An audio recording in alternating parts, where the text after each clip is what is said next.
Good morning, students. I am Aruna Tiwari, your English teacher. So, today we will read from the book English Grammar, Chapter 11. Chapter 11 is Conjunction. तो चलिए हम आज conjunction पढ़ते हैं. The word which connect together two words, phrases, clauses or sentences are called conjunction. जब जो शब्द दो शब्दों को, दो फ्रेजेस को, दो क्लॉज को या सेंटेंसेस को जोड़ते हैं उसे हम कंजक्शन कहते हैं. जैसे कि अमर एंड श्याम आर फ्रेंड्स. तो अमर और श्याम, इन्हें हमने ये दो नाम है लेकिन इसे हमने एंड के साथ ज्वाइन किया, अमर एंड श्याम. तो एंड जो है वो कंजंक्शन है. फिर है do not go before I come.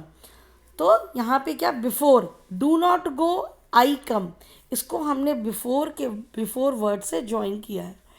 The tree is short but thick. तो शॉर्ट और थिक इसको हमने बट से ज्वाइन किया.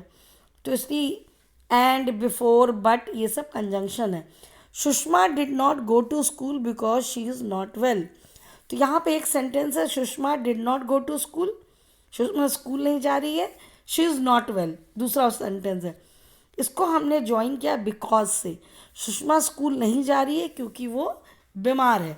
तो जो दो शब्द को जोड़ते हैं, दो सेंटेंसेस को जोड़ते हैं, दो फ्रेजेस को जोड़ते हैं, दो क्लॉज को जोड़ते हैं, उसे हम कंजंक्शन कहते हैं. अब conjunction, how conjunction are used in the sentences. तो हमेशा क्या होता है, a word which joins two words a sentence is called conjunction.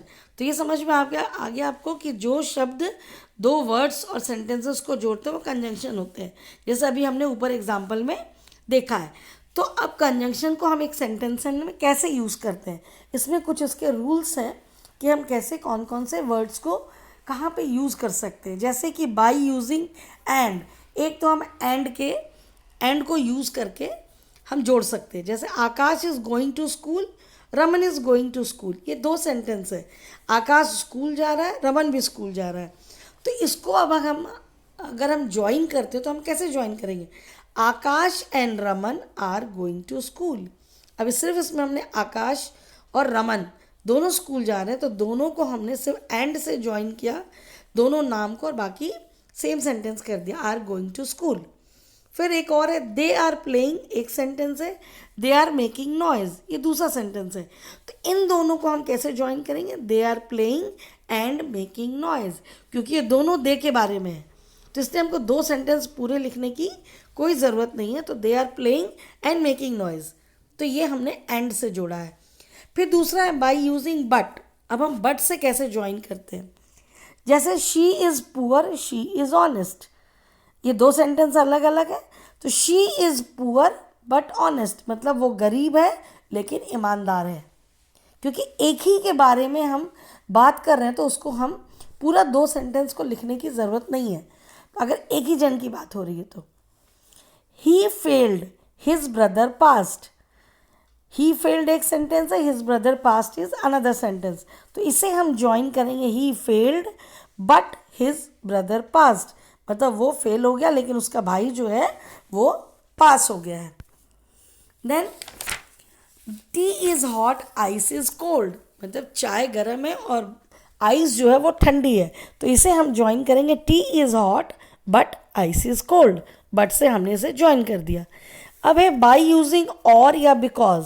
अब हम और बिकॉज से कैसे ज्वाइन करते हैं, run fast, you will miss the bus. तो हम इसे कैसे ज्वाइन करेंगे, रन फास्ट और you will miss the bus, और से हमने इसको ज्वाइन कर दिया. Divya can't prepare, she is very busy. अब इसे हम ज्वाइन करेंगे, Divya can't prepare because she is busy. ठीक है, देखिए दो सेंटेंस को एक साथ हमने जोड़ दिया. अब है बाय यूजिंग सो या else. The boy has lost his keys, he is crying. The boy has lost his की, सो ही इज़ क्राइंग. तो हमने इसे सो से ज्वाइन कर दिया. द बॉय जो है उसने अपनी चाबी गुम कर दी इसलिए वो रो रहा है, तो सो से ये ज्वाइन हो गया. नेक्स्ट सेंटेंस है work hard, you will fail in the examination. तो इसे हम कैसे ज्वाइन करेंगे, work hard else you will fail in the examination. ठीक है, एल्स से हमने इसे ज्वाइन कर दिया. बाय यूजिंग स्टिल, अब हम स्टिल से कैसे ज्वाइन करेंगे? He is poor, he is happy. तो he is poor, still he is happy. तो ये हमने इसे स्टिल से ज्वाइन किया। तो कंजंक्शंस जो है ये दो सेंटेंस या दो वर्ड्स को ज्वाइन करता है। तो आप इसे एक बार पढ़िए, इस चैप्टर को रीड करिएगा। अगर समझ में नहीं आएगा then I will again explain to you. Okay, I'll give you the exercises. Just you read the chapter.